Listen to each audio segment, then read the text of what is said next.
Hello, hello, hello, everyone. Thank you guys for joining me again here at Confessions of Being a Woman.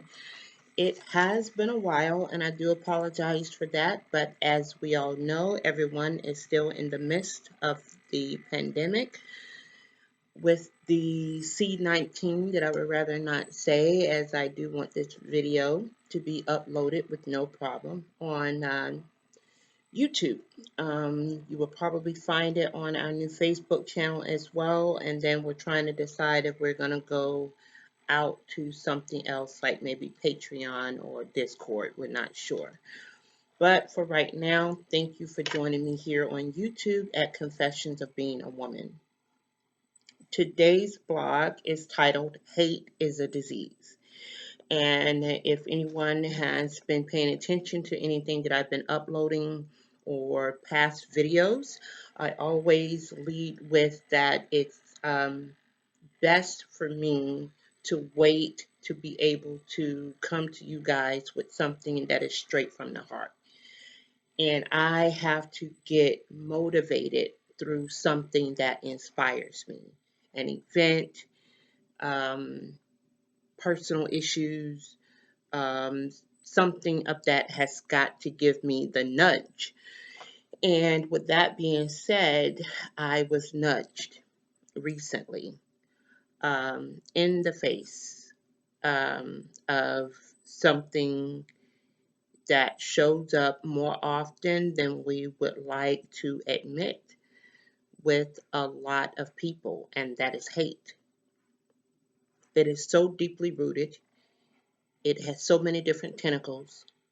As adults, we could barely come to the understanding of trying to remember the first time you picked up a spoon to eat, but someone taught you that.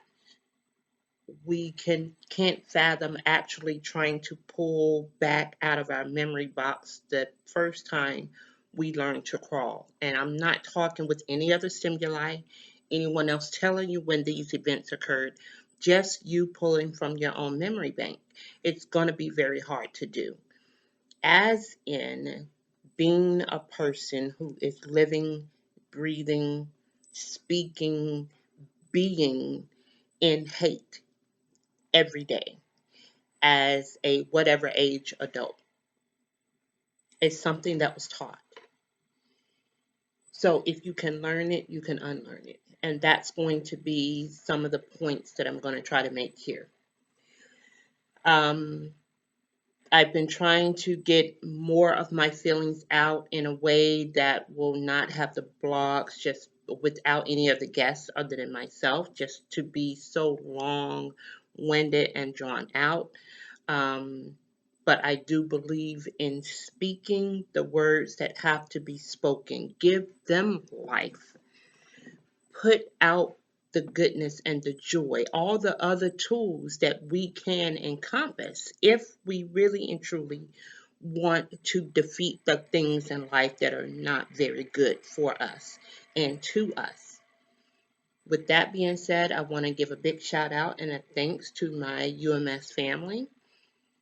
My path to ontology, metaphysics, wanting to segue from teaching into full-on counseling has been a long and arduous road for me. My personal journey is no secret. I'm a child of physical and sexual abuse, a child of that, and a survivor of it.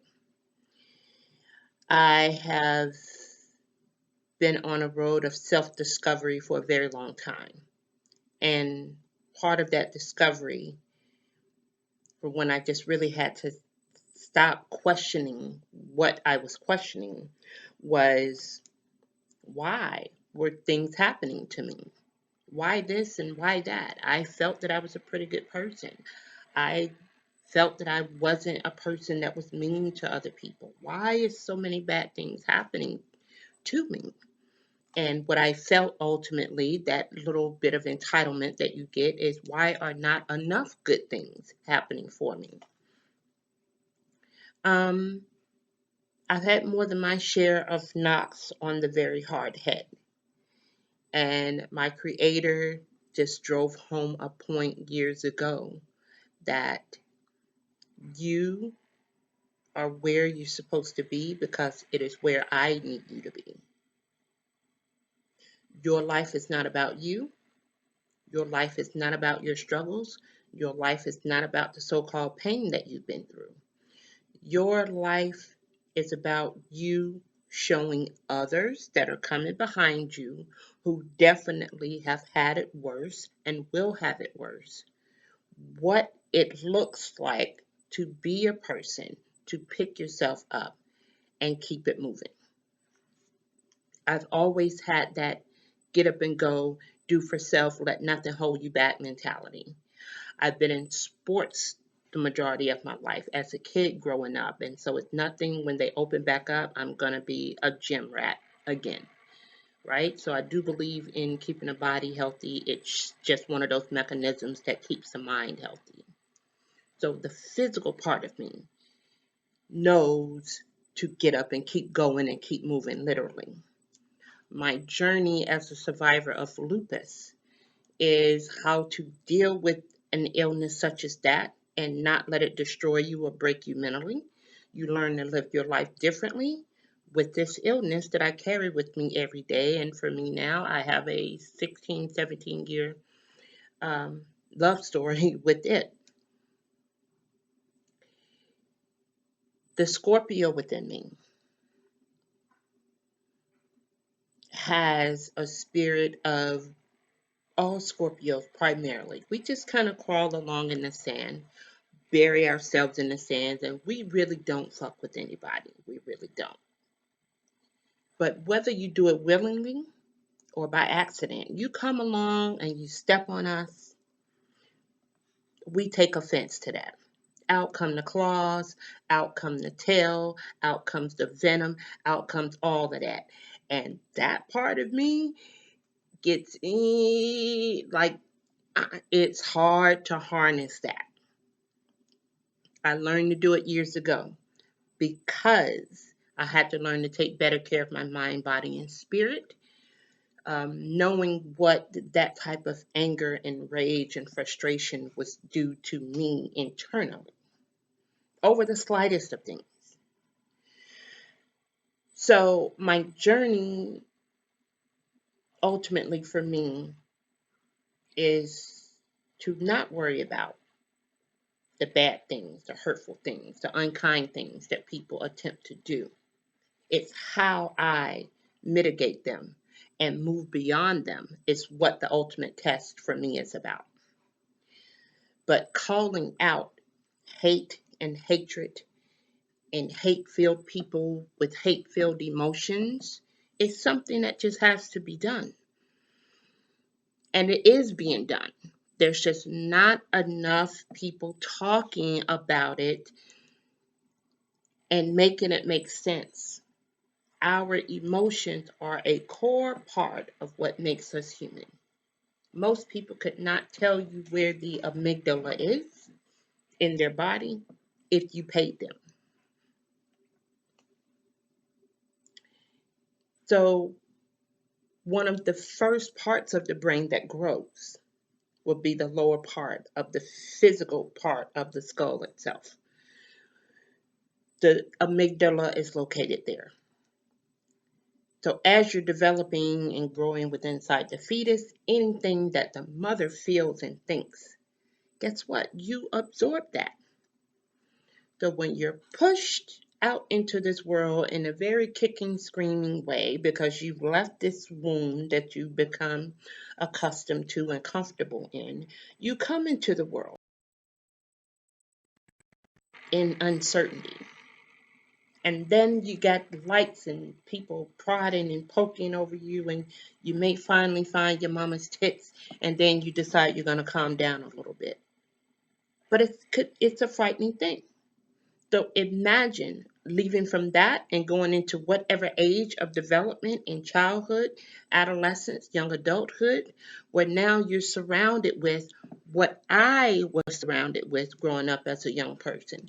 A very large family, and a family that was very connected, but very dysfunctional, because it was more easy for that family to put each other down and tear each other down and tell each other how stupid they were and how dumb they were and how crazy they were and how bad this was and how you're not going to accomplish that and this makes no sense. We're not even talking about the fist fights, and then the fist fights and the card playing and the barbecues that were fueled by whatever alcohol and drugs that people were doing. But just the emotional of, yes, this is my sister or my brother, but I'm going to talk to you like a can of shit. But this is my brother. This is my sister. And you better be at church on Sunday. And you better be at grandma's house on Christmas. And you better be at Aunt so and so's house for that barbecue. And you better be at cousin so and so's house for whoever's birthday party. And we were there and we showed up. Dysfunction is not a word I even began to hear until I began to make my first forays outside of my family around 17 or 18. Um, Entering college back then. And my mind and brain just really being so open to what the world had to offer and thinking there's got to be more than this. And I began to seek it out. And guess what? There was. I was meeting people that were nice to each other, that hugged each other, told each other that they loved each other. Um, And when I began to really socialize outside of my family, growing more and becoming more independent, no, I got the crazy looks and I got the frowns and I got the stares because I'm engaging in things that they knew nothing about. Couldn't support it for whatever reason. But their initial go to reaction was to tear it down, to speak low of it, to not lift it up. And I was very disappointed and just hurt by it for a long time. But again, I began to finally physically put distance between myself and those people that were my immediate family and growing up, and decided that there's more in the world for me and I want it. I want the good things for myself. So when I say good things, I don't mean external anything. I don't mean cars, jewelry, clothes, flashy homes. I don't mean none of that shit. Good things like peace of mind, a joyful heart, the ability to smile and just feel good every day. I didn't realize how much of that I was missing until I began to see the world through my own eyes and not through the eyes of the dysfunction that I'd grown up in. Fast forward to where I find myself now. Um, I can tell people all day long I have lupus. It's very important for me to be stress free and to clear my head, have quiet time. I meditate, I chant, I work out, try to keep a healthy diet, do the things that will keep me as healthy as I can with this disease so I can better manage it.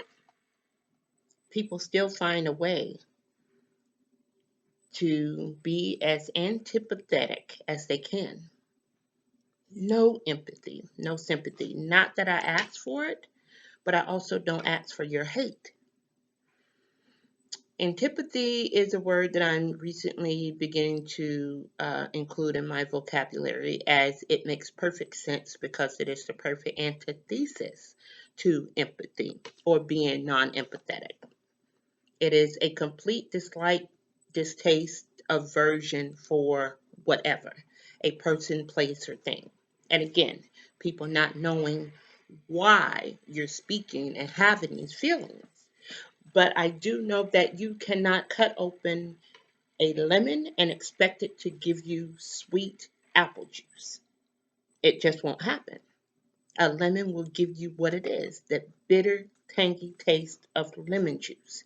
And if that's what you want with no sugar and no water to chase that down, have at it. But come to the realization and awareness that You are a lemon, and you give the world lemon juice, not lemonade. And again, the hate is so deeply rooted in us, we don't know why, where it is, and how it got instilled. So, for those who are watching, please like, share um, the channel. Please leave your comments, positive, of course. This is a positive, productive, proactive channel. No hate, only positivity. Um, Share this with people that you know are walking around with bitterness and anger within them and they don't know why. The one thing that does save my energy, so I'm best to conserve it, so I give it out under the terms that I need to in my teaching and counseling. I know that it's not my job to save people. And when you want help, the only way to heal something is you have to first acknowledge it and you have to seek help out. So I don't waste my energy trying to fix people anymore. I'm glad that I'm in a position to where, yes, I can teach those, but you have to want to learn. So when you come into a college, you come into um, an advanced training center, vocational training, I don't care what it is. You're there because you sought that out. And we have teachers that decided to get a job there because they want to help. So you're seeking an education. We have people here who want to help you get an education. That's a process of learning. So I know you can learn in any aspect of life. It doesn't take a college to do that. So if you learn something, you can unlearn it, in the words of one of the best educational philosophers of this generation, Jane Elliott. If you've learned it, you can unlearn it, right? That is one of the things that I wanted to make sure that I hit home before I got into the spoken word. So what I'm going to do now is read out a couple of my bullet points and to try to hit home and give a little precursor to the spoken word, which is called Hate is a Disease. So, what is hate? So I actually looked it up and Googled it. I will put the descriptions to the articles where I found the information in the link below. In the description, you'll be able to find it. Hate is defined as an intense hostility and aversion, usually deriving from fear, anger, a sense of injury, and in quotations, antipathy. So somewhere in your psyche, you're fearful, you're angry, you have a sense of injury or that someone else has hurt you. And for whatever instance you find yourself in, because I do know to a certain extent it can be controlled. I will say if certain things are so impulsive and compulsive, this may be where mental illness may come in. But I'm talking about regular everyday people that hold jobs. You see them in church, they do whatever. But just underneath the surface, in their speech and their walk, given a chance, the words and things that come out are not positive. They're toxic, they're negative. It's hate. Call it what it is. So they don't know where or really what fear is. Fear is not the big bad wolf or Freddy or Jason showing up on Halloween. That is not fear. Fear is a real emotion. It is rooted in something that has scared you, something that has put fear into you, something that has seemed more powerful than you and made you feel lower or unvalued without power. That is fear. Anger is really and truly the flip side of fear. A lot of people think if you're not fearful, you're not scared of anything, then you're just outright courageous. Everything has again an antithesis, and for fear it is anger. So why are you angry? Maybe I'm angry because I am fearful, because I have low self-esteem, and I don't know why. and I can't do anything about it, so it makes me mad. So here comes the anger. And then one emotion compounds itself on top of another. And here you are walking through life as the most antipathetic person you've ever met. Okay? Another point I wanted to bring up is, why do people hate? So, why? We know they have the feelings there, we know what hate is, but why do they do it? So, hate is considered an outward reflection of self loathing and low self worth, having a non existent self value system. People often become bullies or they join hate groups as a way to distract themselves from the feelings of fear, anger, bitterness, low self esteem, low self worth. The list goes on and down. That is why people hate. Um, do they classify it as hate?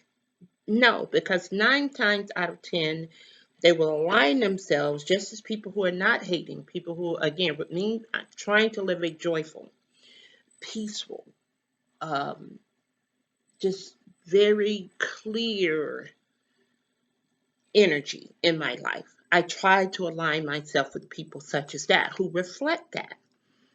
So hate-filled people do the same. They align themselves with those who reflect what they project. Birds of a feather fucking flock together. And that's what it is. That's why they hate. The last point I wanted to cover is how to learn not to hate. And again, quoting again Jane Elliott, if you learned it, you can unlearn it. So people again not wanting to go down that rabbit hole of where they learn certain behaviors, certain words, certain mannerisms, everything is taught to us. Mom, dad, sister, aunt, somebody, and somewhere even before your real formative years, because the brain in and of itself shows activity within 3 months of gestation. And brain begins to slow down in the amount of activity around 25 to 26 years old. We're not even talking about your later years into older age and senile and Alzheimer's and all of that. That's just actual brain development as young in the fetus as 2 to 3 months. And active, daily, consistent brain development begins to slide or slope off around 25 to 26 years old. So you have 26, 25 odd years that you've learned something within those 25 odd years. You have probably 2 times that many more years in front of you to live if you're lucky, another 50 years in front of you to live and learn, literally. So why can't you unlearn it? This is such a and I used to use in my classroom with teaching, I would use the analogy of the average adult in the United States is 16 years old. So the youngest I've ever taught is a 17-year-old. The oldest I've ever taught is a 58 or 59-year-old. And that was my first year of teaching at 26 or 27 years old. But the things you've learned that are not so great at that age, if you've learned them, acknowledge them. It's things you want to change, and there's nothing wrong with change. Change is inevitable. And again, people fear change because they don't know what is on the other side of change. Not understanding that where they are right now, that was a change at some point in their old life. One of my favorite philosophers, Marcus Aurelius, in the book of Meditations, and I forget which chapter it is, forgive me, but he does make a point that how can you fear change? Basically, I'll paraphrase. If the, I think bacon you eat did not have to first come from the slaughtered pig. If the wood to heat your stove did not have to be cut from the tree. Things have to change. Change is inevitable, and change creates change. It's just a change. It doesn't mean something worse, or it doesn't mean something awful or something bad. Yes, it can be uncertain.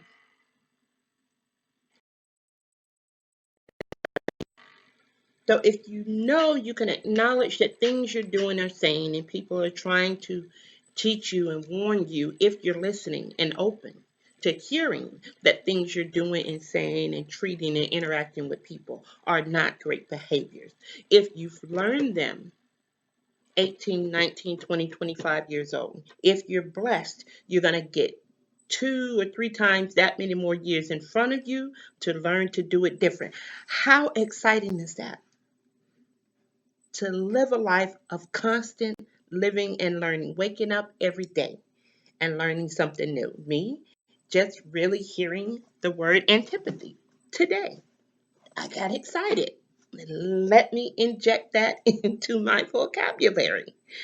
Let's do the makeup, do the hair, get online, do the video. Let's get it going. I've been putting this off for a couple of months now, actually, and it's a project that I have to do to complete uh, a couple of benchmarks for the degree completion with University of Metaphysics, UMS. And I've been putting it off, and I actually just called in a few days ago to say, hey, I've got to do this, I've got to do the project, I'm thinking of doing this, blah, blah, blah, blah, blah. I want to make sure that I'm on the right page to do it.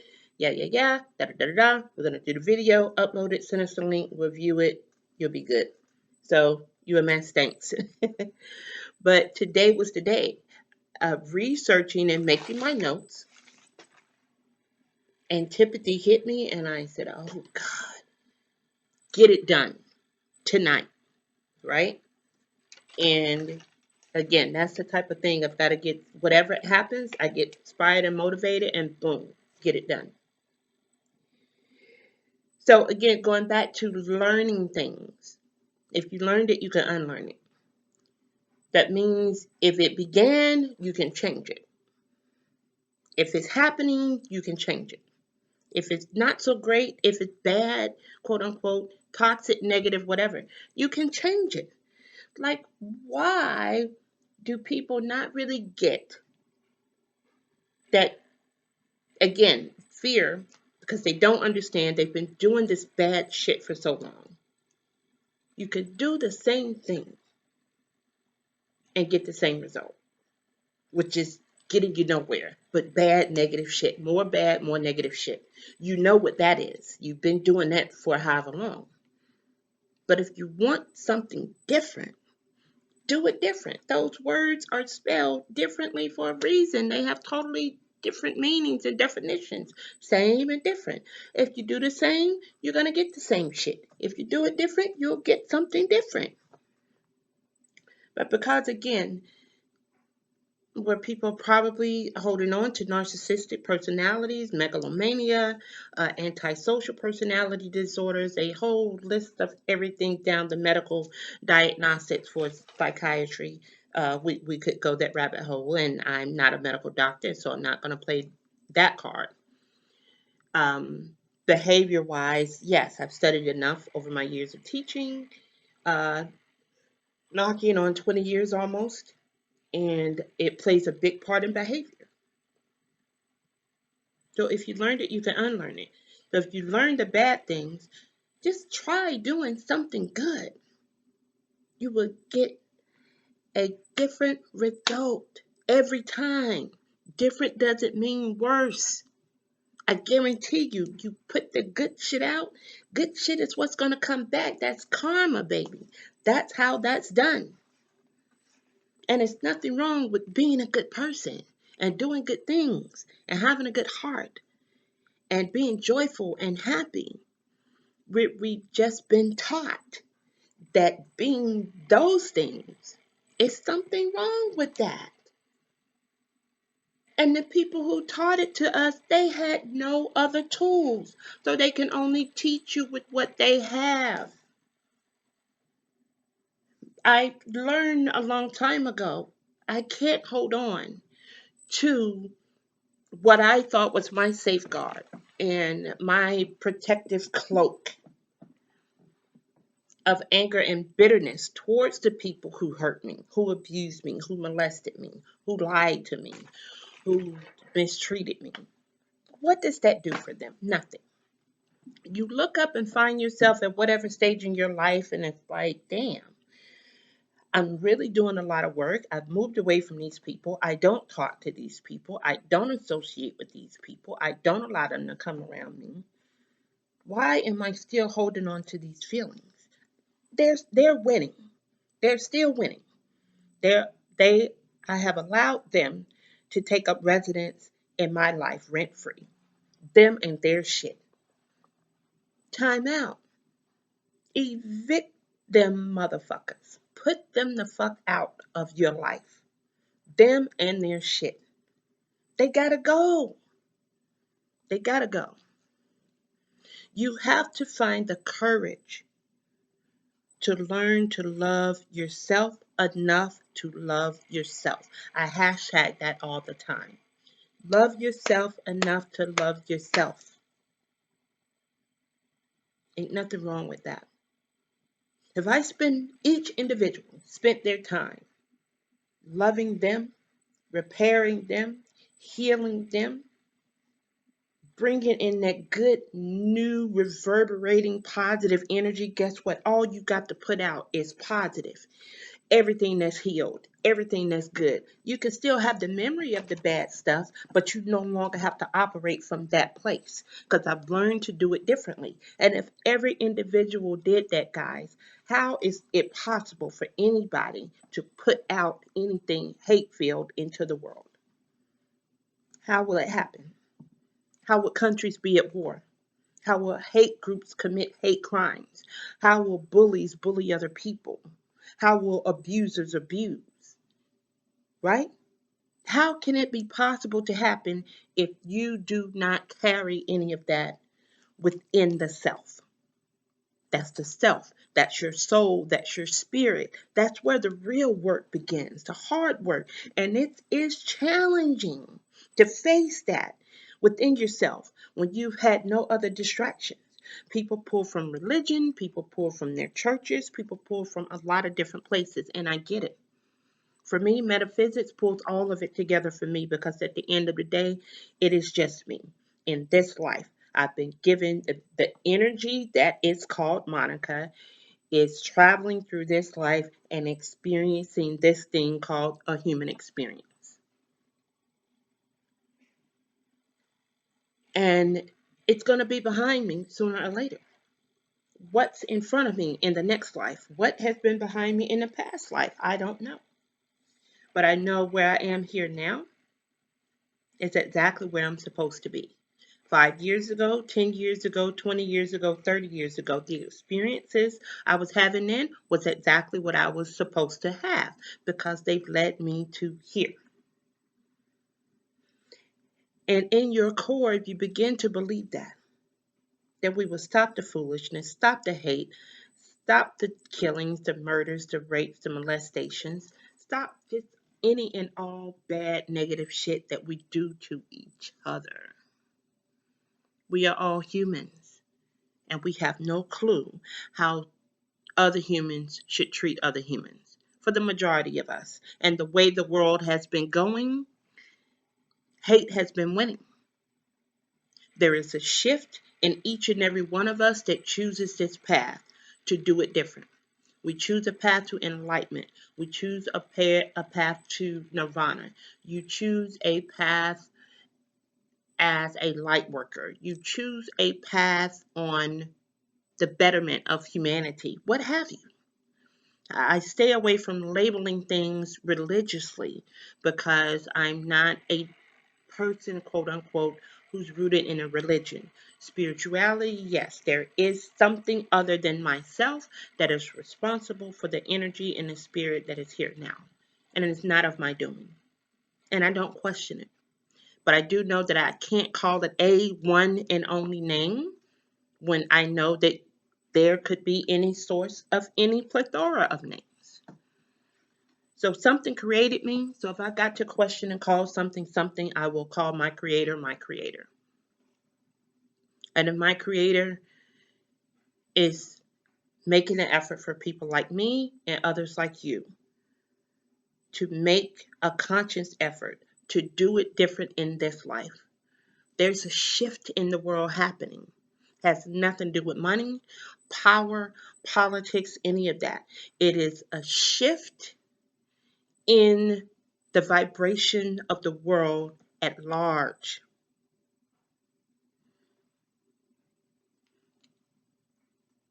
Energy is constant and ever moving. So the people I would hear tell me at 19 or 20, you're so wise and you're so smart and you're so whatever. I was having really issues of like, well, what does that mean? I don't know. You're wise beyond your years.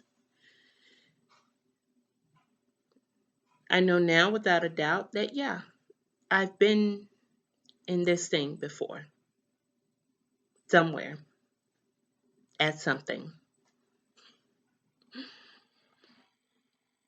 I recently got confused with a red-headed white woman a couple of months ago at work. And how they can make that mistake, I have no clue.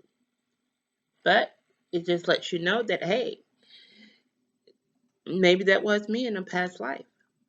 Maybe it'll be me in the next life. Who knows? But I can take it in jest and I can take it in stride and I can move on. Regardless of the form and the shape that I take, I've fully given into knowing that my life, my spirit, my energy is not of my own doing. It is not of my own um selfishness.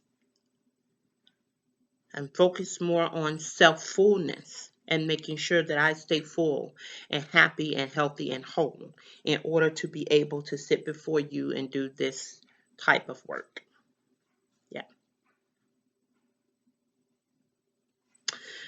With that being said, guys, I'm going to let that segue us into what we've been waiting on, and that will be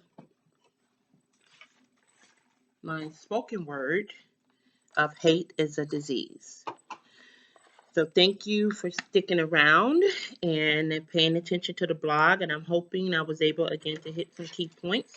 I didn't want the spoken word to just be too short, but I did want to give you guys a background on when and where and why I got the inspiration to write it. So here goes. No music today to this. I don't want to deal with any copyright issues. We're going to be uploaded on YouTube. Maybe I'll get a chance to do something later. I'm not sure. But anybody listening, please, I ask the creator and everything within the universe to send these words out in the way that they were intended. So for those that are listening, thank you for listening. Thank you for tuning in. Thank you for sharing. Those that need to listen, I hope that you can hear the words and receive them in the way that they were intended. And as always, it is in positivity and in love. Hate is a disease. Here we go. Hate is a disease, a dis-ease, one that seizes the mind, the body, and soul, leaving you without peace. Hate is your demise, a beautiful disguise, one that conquers, then steals your spirit like a thief in the night. Hate is disgusting, mind busting. I laugh in the face of those rushing to the edge of the waterfall, waters gushing. Hate is, for certain, a devious suspect curtain. Pull that motherfucker back and expose the secrets, the lies, and the truth of everything within you that is hurting. Hate is misread, often misled. It has no heart, knows no love, and is sad, mad, can't get glad. That's why it does bad. Hate is confusion, a benighted delusion.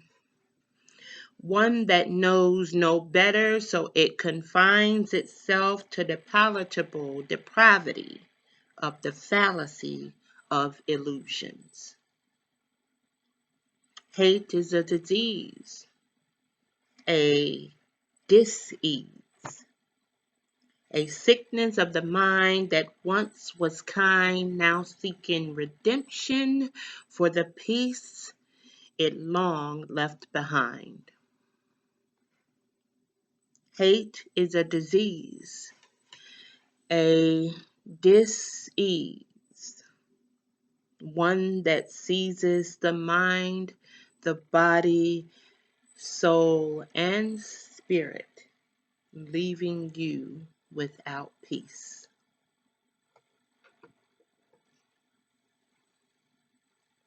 Free the lamb, beloveds. Namaste.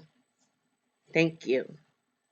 I hope these words go out to any and all who need to hear them, those who can benefit from them, those who would use them, and please again, spread them throughout the world again in peace and in positivity and in love.